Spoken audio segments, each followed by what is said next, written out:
Saudara-saudariku yang dikasihi Tuhan, dimanapun Anda berada, selamat jumpa.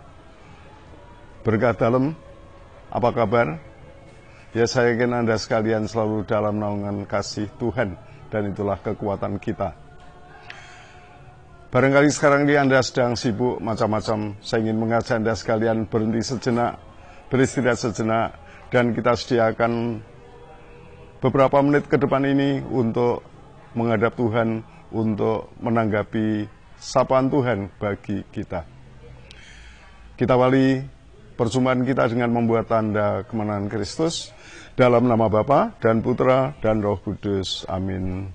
Tuhan beserta kita sekarang dan selama-lamanya. Kita dengarkan pembacaan dari Injil Yesus Kristus menurut Santo Markus bab 8 ayat 1 sampai dengan ayat 10. Yesus memberi makan 4.000 orang.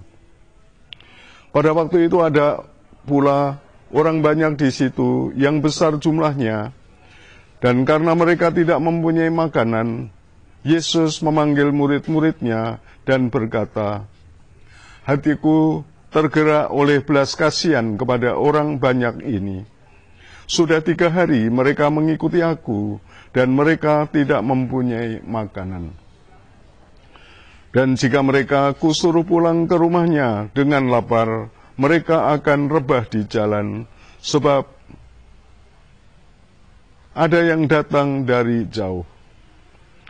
Murid-muridnya menjawab, "Bagaimana di tempat yang sunyi ini orang dapat memberi mereka makan roti sampai kenyang?"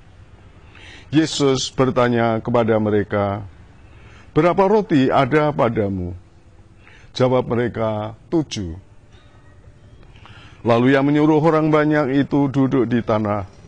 Sesudah itu ia mengambil ke-7 roti itu, mengucap syukur, memecah-mecahkannya, dan memberikannya kepada murid-muridnya untuk dibagi-bagikan. Dan mereka memberikannya kepada orang banyak. Mereka juga mempunyai beberapa ikan, dan sesudah mengucap berkat atasnya, ia menyuruh supaya ikan itu juga dibagi-bagikan. Dan mereka makan sampai kenyang. Kemudian orang mengumpulkan potongan-potongan roti yang sisa sebanyak 7 bakul. Mereka itu ada kira-kira 4.000 orang. Lalu Yesus menyuruh mereka pulang. Ia segera naik ke perahu dengan murid-muridnya dan bertolak ke daerah Dalmanuta. Demikianlah Injil Tuhan. Terpujilah Kristus. Ya, saudara-saudaraku yang dikasihi Tuhan, kisah Injil ini menceritakan bagaimana Tuhan pada waktu itu mengajar ribuan orang. Sampai begitu lama, ya, dikatakan sampai 3 hari. Dan ya, Tuhan melihat bagaimana bekal sangu para pendengarnya itu sudah habis. Dan Tuhan jatuh kasihan kepada rakyat yang pada waktu itu kelihatan lelah, kelihatan lapar, kelihatan haus. Hatiku tergerak oleh belas kasihan. Itulah ungkapan hati Tuhan, ya, ungkapan hati Tuhan. Ya, orang Jawa bilang ngudoroso, yang ngudoroso. Itu diucapkan oleh Tuhan di hadapan para murid. Hatiku tergerak oleh belas kasihan kepada mereka. Saudara sekalian yang terkasih, karena ini sifatnya ngudoroso, artinya juga ada segi sharingnya, ya. Tuhan men-sharingkan perasaannya kepada para murid. Dan para murid juga menanggapi dengan suatu tanda tanya besar. Orang sebegitu banyak, mau dikasih apa? Mau dapat apa? Apa yang dapat kami lakukan untuk mereka? Ya, ada suatu pertanyaan besar di dalam hati para murid. Saudara sekalian yang terkasih, tapi Tuhan Yesus tahu apa yang akan dikerjakannya. Maka Tuhan Yesus bertanya kepada para murid, "Ada berapa roti ada padamu? Kamu punya roti berapa?" Para murid menjawab, 7. Nah, saudara sekalian yang terkasih, disinilah terjadi suatu proses. Pertama tadi Tuhan itu melibatkan para murid di dalam ikut merasakan apa yang menjadi perasaannya. Ikut terlibat di dalam perasaan Tuhan. Prihatin kepada keadaan umat. Dan selanjutnya Tuhan juga mengajak umat untuk terlibat dengan berpartisipasi, menyumbangkan sesuatu yang dapat dipakai untuk membantu umat. Dan roti yang hanya 7 itu kemudian diberkati Tuhan Yesus, kemudian dibagi-bagikan kepada orang banyak dan mereka makan sampai kenyang. Malah ditambah ikan ya, ada juga yang membawa ikan, diberkati Tuhan. Dan ya semuanya lalu disantap oleh banyak orang itu, orang yang sebanyak 4.000 orang itu, dan mereka menjadi kenyang. Saudara sekalian terkasih, inilah suatu peristiwa yang menarik, peristiwa di dalam Tuhan mengembalakan umat, di mana Tuhan juga melibatkan murid-muridnya. Tuhan juga mengajak murid-muridnya untuk punya keprihatinan pastoral ya, sebagai gembala itu punya keprihatinan ya, keprihatinan pastoral, keprihatinan seorang gembala. Ya, dan itu juga diharapkan ada pada hati murid-murid Tuhan.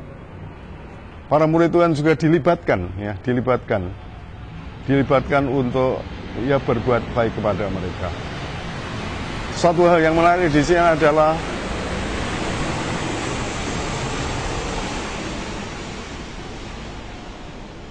apa yang ada pada umat itu sangat terbatas, hanya 7 roti dan beberapa ikan.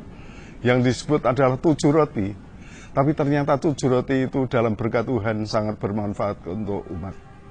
Yang sedikit itu dalam berkat Tuhan ternyata menyejahterakan umat. Dan inilah kiranya mujizat yang terjadi dalam kasih Tuhan. Itulah juga yang kiranya membesarkan hati kita ya, sebagai gembala umat, sebagai yang dipakai oleh Tuhan di tengah-tengah umat. Barangkali sumbangan kita kecil, tetapi dalam berkat Tuhan akan sangat berarti. Saudara yang terkasih, ada satu pengalaman kecil di dalam hidup saya sebagai seorang imam. Pada suatu saat setelah misa pagi, biasa setelah misa itu kami bersalaman dengan umat ya. Kami berdiri di depan pintu gereja lalu bersalaman dengan umat. Dan karena umat itu keluarnya gereja itu bersama-sama tentu saja lalu ya berdesak-desakan. Ada yang bisa bersalaman, ada yang tidak ya. Dan ada seorang ibu yang ingin sekali bersalaman, tapi tidak bisa karena jaraknya itu ada lebih dari 1 meter di depan saya.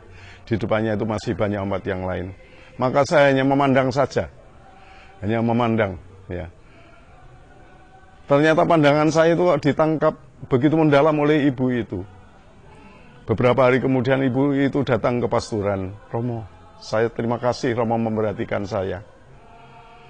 Ya, saya memang sudah rindu untuk ke gereja dan ini adalah hari pertama saya kembali datang ke gereja setelah belasan tahun saya tidak ke gereja. Dan terima kasih Romo memperhatikan saya, Romo memandang saya. Saya hanya memandang saja, tapi ternyata pandangan saya itu ditangkap sebagai apa? Sebagai suatu dukungan, ya, sebagai suatu dukungan. Dan ibu itu dengan berbesar hati, dengan semangat baru, ya kemudian bertobat, mengaku dosa, dan kembali ke gereja. Yaitulah pengalaman saya bagaimana hal yang kecil yang saya sumbangkan hanya sekedar melihat, hanya sekedar ya sedikit tersenyum, ya. Ternyata itu dipakai oleh Tuhan untuk membesarkan hati orang, untuk apa? Untuk ya menyampaikan apa yang menjadi panggilan Tuhan kepada orang itu. Saudara sekalian yang terkasih, marilah kita belajar dari para murid. Kita menyumbangkan sesuatu di dalam karya pelayanan. Marilah kita menyediakan waktu untuk sesama. Marilah kita menyediakan waktu untuk hadir di tengah-tengah umat. Marilah kita menyediakan pemikiran-pemikiran kita untuk kepentingan gereja. Marilah kita menyediakan sebagian dari harta kita untuk kita sumbangkan, entah kepada gereja, entah kepada orang yang membutuhkan. Kita dipanggil untuk menyisihkan sesuatu, barangkali kecil, barangkali sederhana, tapi kita serahkan di dalam kepercayaan bahwa Tuhan akan memberkatinya, Tuhan akan memakainya, dan di dalam berkat Tuhan akan sangat berarti bagi umat, bagi kesejahteraannya. Saudara sekalian yang terkasih, akhir kata marilah kita bersama-sama senantiasa bersama Yesus. Bersama dengan Yesus, kita ikut menghayati keprihatinannya sebagai seorang gembala. Dan marilah kita bersama Sang Gembala, kita juga menyediakan diri untuk bekerja bersama Tuhan Yesus. Saudara sekalian yang terkasih, selamat berkarya, Tuhan memberkati Anda, Tuhan memberkati pelayanan-pelayanan Anda. Berkatan.